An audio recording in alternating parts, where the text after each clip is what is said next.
продовжуємо роботу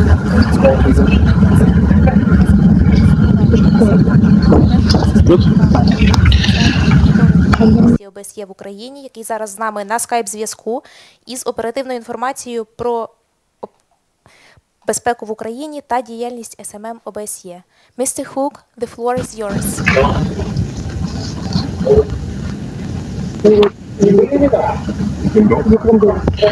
Dear friends, I'm speaking today from the Donetsk water filtration station directly at the contact line. My colleagues and I have been in the region for the past 5 days. From Mariupol we moved to the towns and villages to the northeast, assessing the security and humanitarian situation. We have seen much, spoken to many people, and sometimes we have seen nothing or spoken to no one because our route was blocked by armed men or soldiers. Further north, here at the Donetsk water filtration station and surrounding satellite towns of Donetsk, Yasinovata, Avdiivka and Krasnohorivka, our experience has been the same. Everywhere we have been, we have seen civilians suffering. We haven't seen it. If we haven't seen it, it is because the armed men or soldiers prevented us from doing so. Indeed, it is only when you are here on the ground that you realize how much the sides try to control and prevent the OSCE SMM from doing its job. You can of course read about it in our daily reports. Last week, for instance, the so-called DPR and the so-called LPR restricted our freedom of movement on 13 occasions. Government forces are not innocent in this respect either. Last week they restricted our movement 7 times. But the reality of each restriction and the cumulative effect is only understood when on the ground.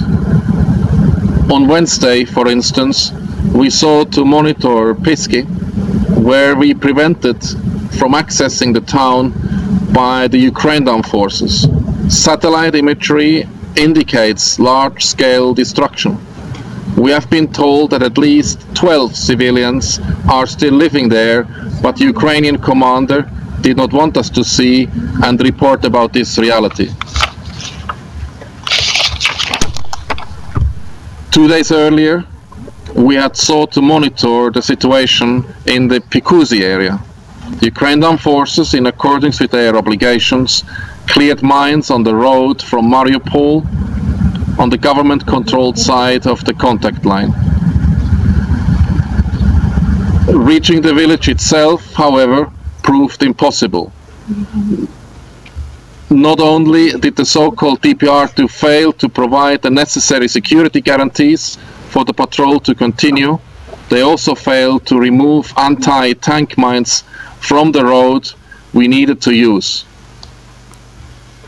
We flew an unmanned aerial vehicles, which you can see on this image, spotted 2 lines of anti-tank mines laid across the road. Mines like these pose more risk or danger to our monitors and other civilians. They effectively constitute a standing threat of violence. They signal intent to kill or injure if certain areas are entered. This intent was evident just 3 days ago in so-called DPR-controlled Yasinovata. There, an armed man pointed an assault rifle at point-blank range at our monitors and tried to smash the windows of their vehicles so as to gain entry, and then actually fired shots at the vehicle as it departed the scene. The monitors had been patrolling close to the Yasinovata railway station just north of an area where we have been previously seen heavy weapons in violation of withdrawal lines. Recently, our unmanned aerial vehicles was shot at in the same area. It is clear this violence was intended to intimidate our monitors and prevent them from monitoring and facilitating repairs to critical infrastructure in the area. Instead of trying to apportion blame elsewhere, the so-called TPR, which claims control in this area, needs to exercise this control in a constructive manner. It needs to follow up promptly and ensure that there is no repetition.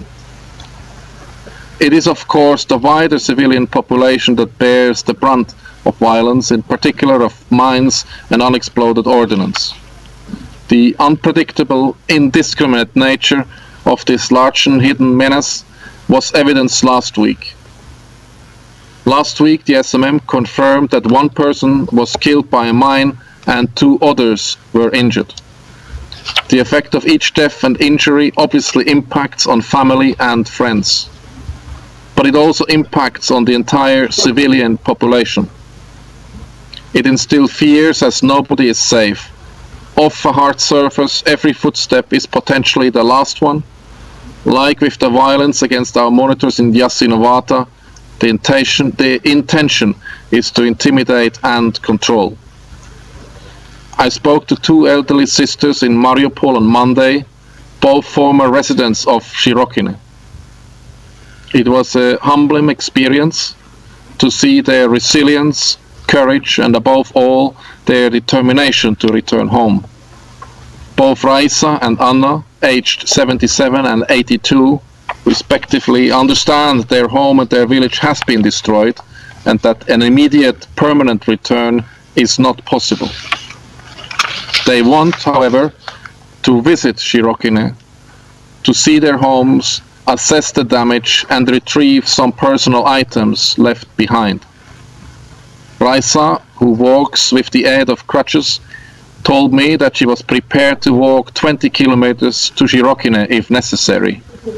But the reality is she cannot. Not that she cannot walk, but rather she cannot walk in and around Shirokine. The town and surrounding roads and fields are littered with mines. Here you can see 21 anti-tank mines on the road just to the east of the town, spotted by one of our unmanned aerial vehicles last Saturday. Ongoing fighting between the sides also stops Raisa and Anna from going home. As I spoke to the sisters, and later the evening at night, our camera in Shirokine recorded 26 rocket-assisted projectiles in flight, 4 airbursts, 26 undetermined explosions, and 569 tracer rounds. Shirokine and other areas to the northeast and east of Mariupol are, of course, one of the main hotspots. Last week, 30% of all ceasefire violations were in fact recorded in the wider area.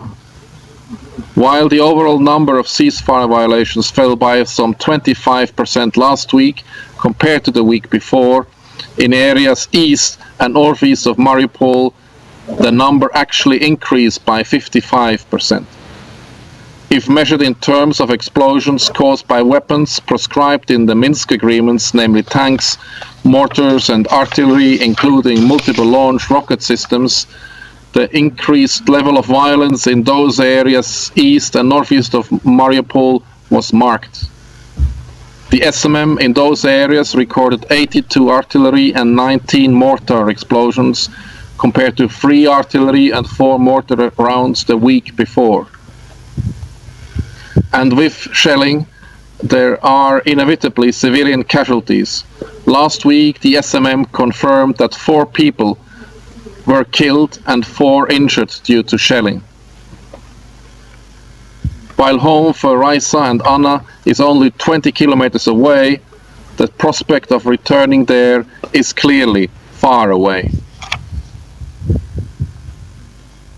In Mariupol and Donetsk, I also had the chance to speak to representatives of Voda Donbassa. Obviously, if the sides were not fighting, critical civilian infrastructure would not be damaged. But at the minimum, they must adhere to the ceasefire in certain areas for designated periods of time to allow for repairs to be carried out. Dear friends, like with mines, too often we measure the effects of shelling in terms of casualties. What is forgotten is the fear factor, the control that is exercised over the civilian population, how, instead of going about one's ordinary everyday business, people are forced into basements and other places of relative refuge. The Water Donbassa representative underlined how crews trying to repair the Vasilivka pumping station at the critical important water pipeline in the Avdiivka prom zone have been repeatedly forced to call off work and take shelter because of shelling. Lest we forget, around 1.5 million people could be without clean water if these facilities become non-operational. Dear friends, in some sense, this has been a relatively good week. We have had many promises before, and so I will believe it only when it happens. Having spoken to the Russian and Ukrainian generals in the Joint Center for Control and Coordination in Mariupol on Monday, I sense, however, that there is a realization that things need to change and that they need to change now. Both men, for instance, committed to ensuring localized ceasefires, allowing for repair crews to undertake repairs at critical infrastructure facilities. Separately, at the Trilateral Contact Group in Minsk this week, we also saw agreement among the sides for an SMM-facilitated and proposed harvest ceasefire. This is an initiative that comes from the people on the ground. It was brought to us jointly by local councils from both sides of the contact line. It is, in that sense, fundamentally different from all previous initiatives, reflecting, as it does, the views and concrete needs and concerns of those most directly affected by the violence. The harvest ceasefire, intended to allow farmers to harvest their crops, called for a more than 2 months adherence to the ceasefire agreement, beginning this Saturday and continuing until the end of August. On this trip in eastern Ukraine, my colleagues and I had wanted to visit and monitor one particular area of concern, namely the Trudovsky area of the Petrovsky district in Donetsk city and neighboring satellite towns. That wider area has been the focus of much violence in recent times. The so-called DPR, however, denied us access to the Trudovsky area. We did, however, visit neighboring Krasnohorivka. There we spoke to many people. The director of the Mariinsky District Central Hospital stands out in particular. The hospital has suffered extensive damage from shelling, even though its roof is clearly marked showing it is a hospital. Despite this, the director noted that both staff and residents of the town insist on keeping the hospital open. Such resilience and determination was also evident at the Agricultural College across the street. There we saw preparations for the graduation ceremony. The ability of ordinary people to overcome in the face of such circumstances is truly inspiring. We also, however, spoke to many people at psychological breaking point. One woman in her 60s told us she was tired of the violence and risk of danger and fear, tired also of being lied to, of being used, of being someone else's pawn. It was indeed a sentiment we heard many times in many different places over the past 5 days. Despite the manipulations, the lies and the attempts to control the flow of information, including through restriction on SMM monitoring, people on the ground, the ordinary people of Donetsk and Luhansk regions, are sure of one thing. This violence we witness every day, whether in Yasinovata or Avdiivka, Stanica Luhanska or Shastia, is directed at them. These people, on both sides of the contact line, are not at war with one another. They are instead collectively victims in a relentless campaign of violence. Landmines and mortar rounds maim and kill civilians on both sides of the contact line without discrimination. When shelling damages water pumping stations, people on both sides are denied a basic human right. It doesn't matter what uniform is worn by those firing from and on residential areas. Does it matter to the victim of a landmine who planted it? Does it matter to a family who is responsible for cutting off their waters or electricity? Dear friends, at the end of my statement here, as usual, I would like to inform you about the latest mission numbers. As of today, the mission has 651 monitors, of whom 563 are deployed to the east. In addition, there are 350 Ukrainian colleagues and 93 other international staff working for the OSCE Special Monitoring Mission to Ukraine. Thank you. Thank you, Mr. Hook. Dear colleagues, do you have any questions? Yes, we have one question. Crimean News.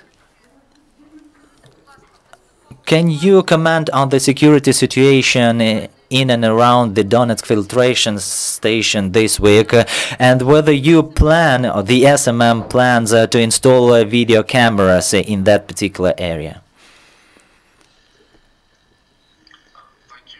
I speak to you at this moment from within the perimeter of the water filtration station.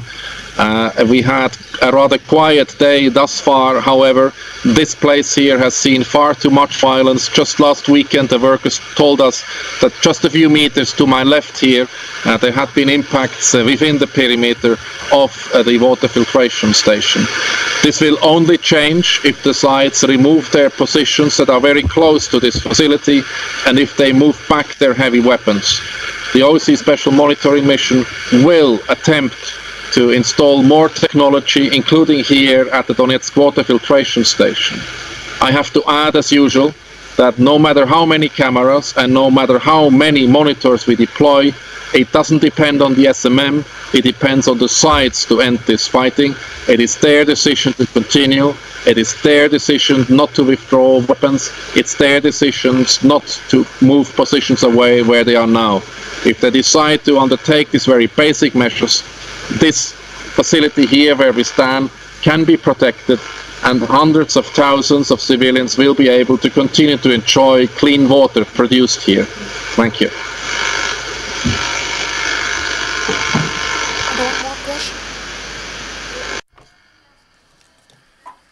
The clarification about the incident at Yasynovata.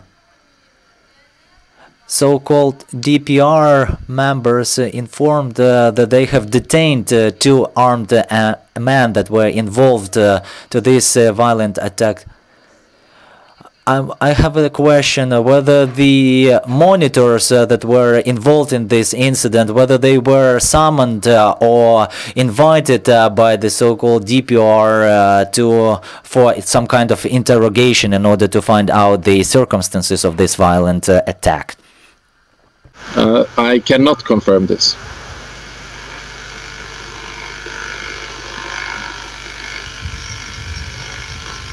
If there is no question, I guess we will end here. Thank you, Mr. Hook. Thank you. Goodbye.